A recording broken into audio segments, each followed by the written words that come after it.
Hi, I'm Pox. I'm Couchguy. And you're watching the Two Smart Guys show, where every week we bring you the latest and greatest in technology news, hacks, or crazy conventions, whatever we feel like. We're doing. If it's got a little power switch, we probably are interested in it. Yeah, and if you missed the last video, I got a new haircut down at Defcon in Las Vegas. And we've been driving a whole lot just to go down to Defcon, so we figured we'd shoot some video and bring some stuff back. Yeah, Couchguy's about ready to pass out. It's tiring driving that long. It's what, 12 hours one way. So we drove for 24 hours to go down for 2 days, 2.5 days. It was awesome. It was fun. It was a lot of fun, and it was like all day and all night. It was there was so much going on, stop. and we couldn't possibly do everything that was there, but we did. There's a lot, you know. Honestly, there's a lot on the website. There's a lot around. If you want to know about more on DEF CON, the details of what happened there, you can check the DEF CON site. But we're gonna do an interview we did with Redbeard, who was part of the beard and mustache competition they had for the first time this year. We're going to talk to EFF, the Electronic Freedom Foundation. We talked to some guys playing Capture the Flag, and they kind of gave us a rundown on what Capture the Flag is all about. And this is not like Capture the Flag, like, you know, Quake or whatever. Capture the Flag. A little bit different, a little bit more intense. We don't play anything like obviously. It's so far over my head that I don't think I could even conceive how to play Capture the Flag this way. And update from previous week's episode of we talked about the badges. Novacut, and and the badges. And the Novacut. Yeah, yep. We gave you an update on Novacut and the badges, and holy smokes, these badges are more complicated than you or I or anyone ever imagined.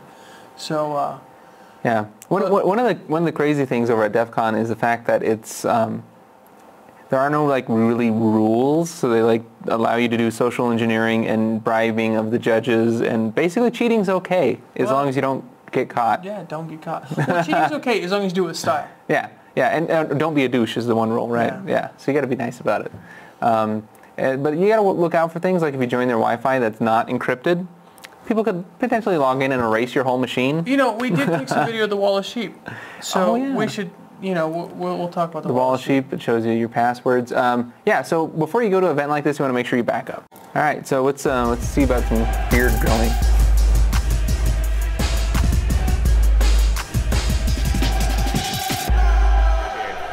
Brian Redbeard, there you go.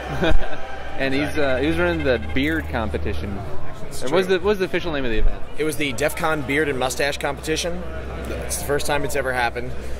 You know, after having traveled literally all over the world for beard competitions. I mean, I've been to Norway, the Caribbean, Alaska, all over the U.S. Decided that it was about time that folks here at DEF CON experienced this, so we kind of brought it to them. We had 4 basic categories. There was like a full beard. There was partial beard, which is going to be like a goatee, kind of like the style that you've got, mustache, and then a fake beard. And as you can see, we had a lot of people doing something with making fake beards. This is the aftermath of it. So like I said, we have over 90 competitors, and we had kind of this marathon judging. It was really awesome. Marshall Hoffman from Electronic Frontier Foundation was one of our judges. Jack Daniel from Tenable Security, Alex LaRoche from Austin Facial Hair Club, you know, and a few other folks, just kind of powering through judging all of these people. We had 4 really awesome winners. This guy with like a draping, almost like Fu Manchu style mustache, where each side is like an inch wide. It's just hanging like 3 inches off each side of his lip. This girl Pinguino had this amazing fake beard that was sculpted out of wire with fiber optics and like glowing, pulsing EL wire in it. Wow. Our full beard winner just had this really awesome like flowing beard and like long hair that all kind of blended in together. And the partial beard that we had just had really, really awesome overall presentation. You know, it was great. Before I could get out of the room, we were invited back to do it again next year, so I am psyched to be bringing this back. Cool, thank you. Absolutely. But yeah, like so, I obviously support the EFF, and I got my head shaved in Mohawk. And thank you very much for doing so, what exactly does the EFF stand for and do? And why should people support it? Well, the Electronic Frontier Foundation is a nonprofit civil liberties organization. So we do legal work and activism to protect and promote privacy and free speech online. So basically we're making sure the rights you have offline carry over online with you, and we're member supported. Actually, most of our funding comes from individuals, which is unusual for a nonprofit. A lot of times it's grant funding or you get government funding. We don't accept government funding. There's lots of reasons for that, including we sue them a lot when they are trying to violate your privacy or take advantage of you. Right, like one of the big ones last year was like jailbreaking your phones, right? That's right. Last year we won a DMCA exemption for jailbreaking, unlocking your cell phone, which was really exciting. And actually, one of the things that gets overlooked is we also won DMCA exemption for from ripping from DVDs for fair use purposes in, for example, remix videos. Before, under the DMCA, you could never rip from a DVD for any reason at all. I know that it kind of sounds specific for to make a remix video, but actually it was quite exciting, and I think it's overlooked because they were both pretty cool. Yeah, I remember that. That's awesome. Yeah. Thank you guys so much for doing everything that you do, and we'll try and support you every weekend. Absolutely. Thank you very much, and your hair looks great. All right, awesome. Thank you.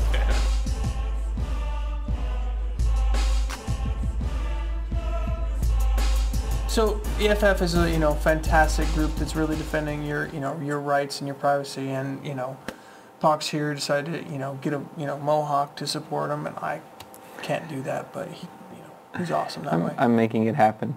Yeah. So we should talk about it's not always just because they're in a hacker convention and everybody likes each other. It really is. There's really friendly environment. That doesn't mean that they're not going to play by their rules. Yeah. The Wallace sheep is probably the biggest joke plus embarrassment at a hacker convention, because basically I'll admit it, I hopped onto the unsecure network more often than anything else, and was terrified, just worried that I was going to end up on the Wallace sheep, because it's kind of scary. I mean, they entice you. They're like, we've got terabytes and terabytes of stuff on a server that you can get. So let me explain. The Wallace sheep is a group of people who are monitoring everything that goes across the Wi-Fi. And when I say everything, I mean everything. And if you are ignorant enough to put your password in a unsecure method, they will actually post your username and a couple of digits of your password and where you were connecting from, your IP address and everything else, just to prove to you on a big projection wall that for everybody to see. And they will actually write little notes. And if you look at the video we shot, which you'll see in this next segment, you'll see there's actually little notes about not to pass over SSH, username and password over email, things like that, which is SMTP traffic not secure. Yeah. One of the first years I was there, one of the big things they did when you go to Google, it showed Goatsy. Yeah. The charge your cell phone is actually not what it looks like. So you don't trust anything like that. I guess people would walk into this area that's designed to be showing you off the fact they're exploiting you, and walk in and plug their cell phone into this device that will show you. And I don't know exactly what it did, because none of us were actually willing to sacrifice our phone to find out, but it wasn't nice what it did. And it probably sucked off your information immediately. You don't use ATMs. You don't... No, somebody actually wheeled in an ATM one of the years, a fake one. Yeah, it's not good. And the thing is, there were ATMs there. No one touched them the entire time. And it was funny because you can't use credit cards. Oh, one of the things they did is they took down the restaurant's credit card system. Yeah. So that kind of sucked, because... It's a good chance of getting kicked out when you do that kind of stuff. They actually took down the elevator system too. Oh, really? Yeah, there was a tweet about the fact we own you, and they had a picture of the hotel's elevator monitor in there, and it had the system. Oh yeah, I ran into a bunch of iPhone hackers there, and one of them was Muscle Nerd, and he was posting the main security or the main disconnect for the power was just a box in a corner somewhere for the whole building. He's like, this is great security. Yeah. So the last thing you want to do is pop on there with your Windows machine, which you may have not updated, and your shares open, and with your iPhone or your Windows 7 phone, and decide to hop onto their unsecure network, because they will own you in 30 seconds or less, just because they have things sniffing out just to do that. So it's just be aware. It's awesome. It's really cool. It sounds really scary to people who don't know what they're getting into when they walk in, but I read a press, somebody, I don't know whether they were from Wired or CNN. I was reading a little thing, and they actually released the press notification, and the person that was talking to the press from Defcon said, "You are about to enter the most hostile network environment you will ever be in, because these people will actively try and pursue you. Oh yeah. You know, don't do this, don't do this." And it was like a list, and you look it up. It's cool stuff. But so we talked to Capture the Flag. We talked earlier in an episode about the badge competition, and we're going to give you a website you can look at, and you can see the wiki on what's going on with the badge. The badge is really, really complicated. But, you know, I was really excited by Defcon. It was, you know, my first time down there. I was completely overwhelmed by everything that was going on. There were 5 rooms that were cycling every hour with a new conversation. Yeah, there's no way you could see everything that's going on there. It's impossible. There's lots of information online about what kind of talks happened, how you can actually watch the talks that happened. I think the one that I was most intrigued by was hacking your water meter. I'm not exaggerating. Look it up. Hacking your water meter. What was that other one that the audio was out on? X10? Yeah, X10 hacking home automation. That's VoIP. Oh yeah, VoIP in the hotel rooms. VoIP is they're part of the network, so you could unplug your VoIP phone from your hotel, and plug it into your computer, bypass the firewall, get into the network for the hotel. It was actually very, very intriguing to see how people were penetrating their security systems that way.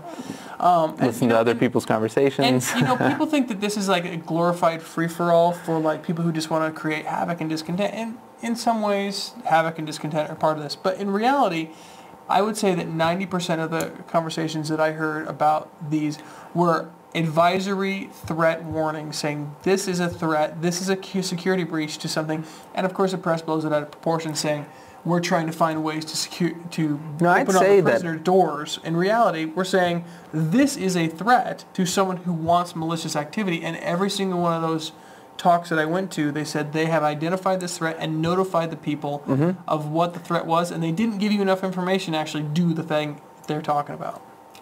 Wow. Well, not like every single one of them, even the X10. We used this and we wrote our own code to make this happen. And the X10 device, quite literally, was a little box you could plug into your house, and the minute it plugged in, it turned off every X10 device. So if you had a security system, it was X10. If you had lights, if you had any sort of phone system that would I think X10's not a phone system. A lot of the times they will explain the whole process if it's been already fixed or patched, or there's you know. But if they haven't yet, they'll leave out pieces. They leave out pieces. For instance, the VoIP conversation, there was a very serious piece of software that he had written to expedite the process. That piece of software is not out there. Right. It's it's part. Now, granted, this gentleman has a company, and his company will use this piece of software to pen test a lot of things, but. You know, I think it gets a little blown out of proportion of what this conference is about. It really is about security and holes that people have in it. Yeah. So anyways, we've got quite a few interviews by some miracle, because the majority of people do not want to be interviewed at Defcon. We had to stop taking the camera around because, you know. Yeah. So there's a couple guys that we were cornered for a couple minutes, and they give us their insight on... So we're playing Capture the Flag. Capture the Flag. So take a look.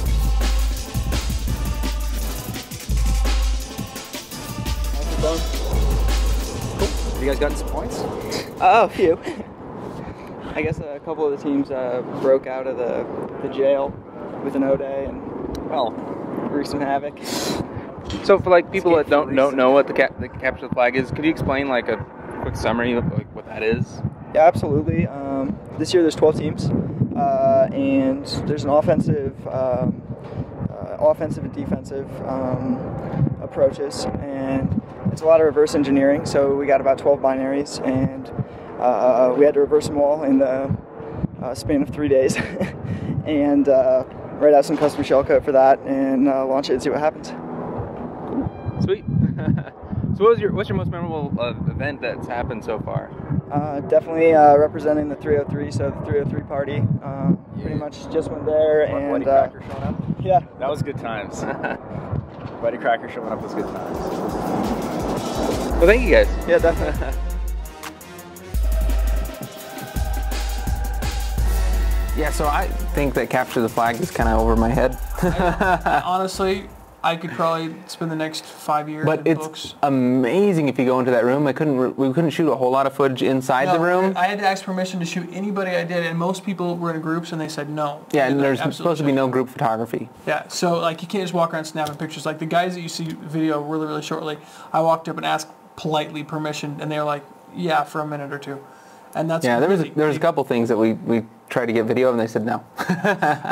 Namely, one of those things was an iPhone with Yeah, it was an an Android logo. It was a I wouldn't say a knockoff. It's an actual like illegal exactly like illegal molded copy of an iPhone 4 that runs Android. And it's got dual SIMs on it. It's really a really cool thing. But there's things like that you find all the time. Like, you know, we shot you some shots at the vendor's table. You know, there's cool stuff out there. Yeah. But the badge contest was one of the things that was new this year, how they normally do it. And we did an episode earlier, we talked about the badge competition. We cannot go into the detail of this, but you can go down here to the wiki here from the Lost Wiki, and you can start going through layers of detail. Yeah, it's amazing. We'd promised that we'd follow up on this in a later episode, and really we can't go over everything. It's hard to explain the scope of this is because it really does involve a group of numbers on the bottom of a sign. It really does a code in the bottom of in the bottom of the handbook. The numbers around the lanyard. Yeah, it's just crazy The all notches on the different the badge. stuff Like, that's on the this beginning thing. of this is just amazing. So, and they want it to transfer next year, and I'm sure it will, because there's no way they could,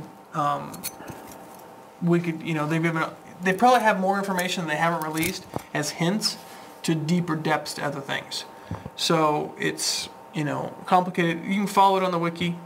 I think it's really cool. That's pretty neat. And, I'm excited to say that NovaCut made their Kickstart. I was so nervous they weren't going to make it because we had a lot of room to make, and you guys made it happen. A lot of donations went in. They went well, they were early with their $25,000, so they knew about midway through Friday or early Friday that they were going to make it. They had made it, so it was awesome. They're working hard on it. I'm watching their Twitter, and I see them putting... I hope to be using their Dean Media soon. I see them putting the stuff out there. So, and they're looking for input. So if you want to input towards, Yeah, they have like a bunch of different interfaces up now, and they want some feedback. They've got feedback they want. So, look them up, be a part of it, and help them create the software that, is collaboration and everything they want it to be. It's really cool. I'm really excited they made it. Yeah.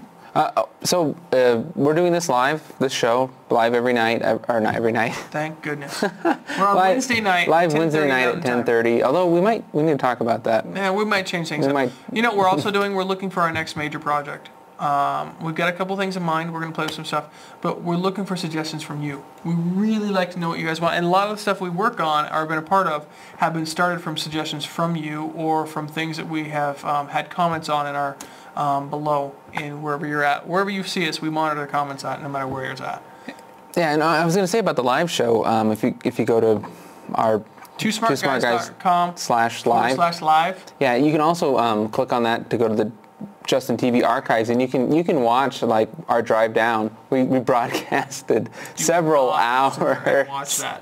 It's from the car. Drivel. Hours of dribble because we were bored and we had a Wi-Fi we had a 3G connection. We were trying to melt the card. Which brings me to our Twitter handles. If you want to be abreast of when we do live streaming or random things or new episodes whenever they come out. You said breast. I can't let that go. I'm at Walking Crow. I'm at Tommy5C. If you're bored to death and you want to hear what I have to say. And the main master account at Two Smart Guys. Which you can get all the information about what we're doing. And of course, all our past episodes are on twosmartguys.com. You can look up everything from 6 years ago on PSP Hacking 101 and everything like that. Yeah. Somewhere in the thing, subscribe, please. Yep. If you're on iTunes, even if you don't watch us on iTunes, go to your iTunes account, subscribe to the feed, and start downloading it, because there are very, very few ways that we can actually help bring this show to you more often with better, cooler things, and it takes money, and that's the fastest way that we get money. Yeah, and it's not much. So there are, we've got advertisements in the show, and that helps us get down to Defcon or, It barely. Yeah, not really, but it helped a little bit. Yeah. And one of the gas. One of the things we want to reward people if they've watched to the end of the show and through all of our pimping at the end, we have a sticker contest of these 2 Smart Guy stickers that we send out. People get really mad anymore when we do short shows because we don't talk about the stickers. Yeah, so the stickers, and I was thinking a good riddle would be follow the link, and what does this code say on the lanyard? Yeah. That's your key. That is the key. Interact. Yeah, so you have to go look it up, find out. It's not really hard, you just got to follow the link. Or if you really want to, don't look at the answer and actually figure it out yourself. More difficult. But anyways, first person to email me, pox at twosmartguys.com, I'll send you out stickers. And be sure to include your address, because otherwise I have nowhere to send them to. It's seriously, people. We have to put out there. I only say that because there's been quite a few people that have emailed me and didn't give me their address. Don't put it inside the comments below. It's cheating. No one else goes and does it if you do that. Yeah. If you put it in the comments, then last 2 times somebody put the comments and then they didn't give their information. Somebody else beat them to email it. Not cool. All right. Well, we'll see you guys next week. I want to know what you want to do for our next project. I'm looking for something fun. This is the Two Smart Guys production.